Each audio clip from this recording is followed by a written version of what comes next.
How you doing, everybody? Chase here. Just wanted to talk a little bit about the 2022 Venture Buffalo. This is an absolute fan favorite. It's one of my favorite wines. So let's get into it and talk 2022 Buffalo. Let's open that here.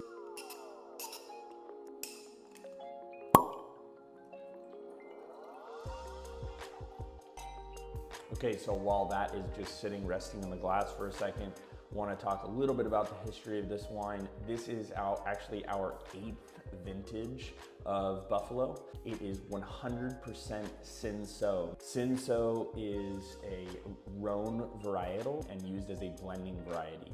The grape itself, actually, when it grows, is a huge berry size.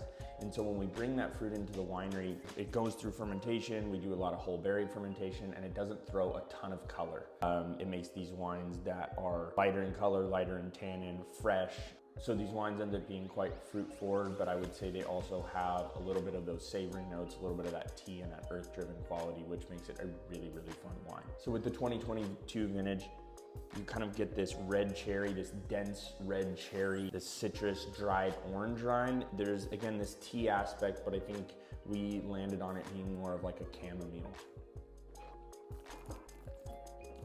In the mouth, there's again this kind of tea situation going on, but it's more red floral, so more of a hibiscus tea, like a pink grapefruit meets tart cranberry. Beautiful acidity at the end, not super tannic at all. It's really easy drinking mouthfeel. So as far as the design of this wine, this is our original chilled red. We encourage you to throw it in the fridge, drink it chilled, let it warm up a little bit in the glass if you want to do that. And then experience-wise, obviously you could have it with no food. It's a perfect porch drinking wine, but with food, very useful. You could go backyard barbecue. I particularly like this with spicy Thai food or spicy Indian, because I feel that the fruit categories in this wine, the fruit characteristics, end up being a perfect juxtaposition to that spice. We do not make a ton of this wine. It really is kind of a seasonal wine for us, but I would highly recommend getting your hands on some whenever you can, because this wine does sell out and people do wait for it year round.